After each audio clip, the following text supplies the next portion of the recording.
விக்கிரவாண்டி திமுக MLA Pugazhendhi மறைவு அடுத்து அந்த தொகுதி காலியானதாக சட்டப்பேரவை செயலகம் இன்று தமிழக தலைமை தேர்தல் அதிகாரி சத்யபிரதா சாகுவிடம் தெரியப்படுத்த உள்ளது. இது குறித்தான விவரங்களோடு இணைகிறார் நமது செய்தியாளர் பாஸ்கர். வணக்கம் பாஸ்கர். இந்த விக்கிரவாண்டி தொகுதிக்கு இடைத்தேர்தல் எப்போது நடத்தலாம் என எதிர்பார்க்கலாம்? அதிகாரப்பூர்வ அறிவிப்பை எப்போது நாம் எதிர்பார்க்கலாம்? தமிழகத்துல மக்களவை தேர்தல் என்பது வருகிற 19ஆம் தேதி நடத்தப்பட உள்ளது. அதனுடன் சேர்த்து விளவங்கோடு சட்டமன்ற தொகுதிக்கும் இடைத்தேர்தல் அறிவிக்கப்பட்டிருக்கிறது. தேர்தல் பிரச்சாரத்தில் ஈடுபட்டிருந்த விக்கிரவாண்டி தொகுதியுடைய திமுக சட்டமன்ற உறுப்பினர் புகழேந்தி மயங்கி விழுந்து பிறகு மருத்துவமனையில் அனுமதிக்கப்பட்டு சிகிச்சை பலனின்றி அவர் மறைந்தார். இதையடுத்து விக்கிரவாண்டி தொகுதி என்பது காலியானதாக சட்டப்பேரவை செயலகம் என்பது தமிழக தலைமை தேர்தல் அதிகாரியிடம் இன்று அதிகாரப்பூர்வமாக தெரிவிக்கும். ஒரு தொகுதி காலியானதாக அறிவிக்கப்பட்ட நாளிலிருந்து 6 மாத காலத்துக்குள் தேர்தல் நடத்தப்பட வேண்டும் தேர்தல் ஆணையத்தால். அந்த வகையில தமிழகத்துல மக்களவை தேர்தல் என்பது வருகிற 19ஆம் தேதி முதல் கட்டமாக நடைபெற உள்ளது. அதே நேரத்துல இடைத்தேர்தலும் விளவங்கோடு சட்டமன்ற தொகுதிக்கு அறிவிக்கப்பட்டிருக்கிறது. அன்றைய தினமே நடத்த உள்ளது.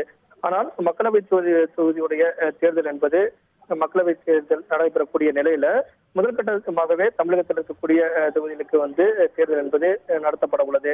இதன் காரணமாக அதற்கு பிறகுதான் தற்போது விக்கிரவாண்டி தொகுதி என்பது காலியானதாக அறிவிக்கப்பட உள்ளது இன்று. அதை எடுத்து பார்க்கும்போது உடனடியாக 19ஆம் தேதி அன்று இந்த தொகுதிக்கு தேர்தல் நடத்தப்படுவதற்கான வாய்ப்புகள் சாத்தியக்கூறுகள் இல்லை.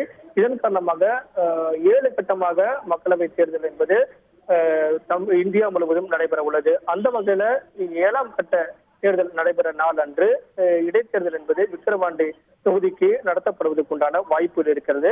அதை தேர்தல் ஆணையம் அதிகாரப்பூர்வமாக அறிவிக்கும். சட்டப்பேரவை செயலகம் இன்று தேர்தல் ஆணையத்துக்கு தெரியப்படுத்தியவுடன் அந்த தொகுதியில தேர்தல் நடத்தப்படுவதற்குண்டான சாத்தியக்கூறுகள், சட்ட ஒழுங்கு மற்றும் வாக்காளர்கள் உள்ளிட்ட அனைத்து விதமான தகவல்களையும் தேர்தல் ஆணையம் திரட்டும். அந்த வகையில அங்க இருக்கக்கூடிய மாவட்ட தேர்தல் அதிகாரிகளிடம் கருத்துக்களை கேட்பார்கள். அதற்கு பிறகு அரசியல் கட்சிகளிடம் ஒரு ஆலோசனை கூட்டத்தை நடத்தி விக்கிரவாண்டி தொகுதிக்கு தேர்தல் நடத்தப்படுவதற்குண்டான வாய்ப்புகள் இருந்தால் அது ஜூன் 1ஆம் தேதி நடத்துவதற்குண்டான வாய்ப்புகள் இருக்கிறது. அன்றைய தினம்தான் 7ஆம் கட்ட தேர்தல் என்பது நாடு முழுவதும் நடைபெற உள்ளது. அதற்கு பிறகு ஜூன் 4ஆம் தேதி அன்று வாக்கு எண்ணிக்கை நடைபெற உள்ளது.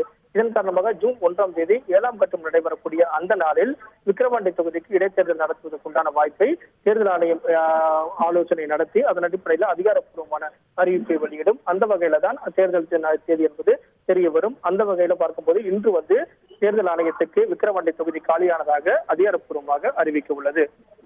உங்கள் முழு விவரங்களுக்கு நன்றி பாஸ்கர்.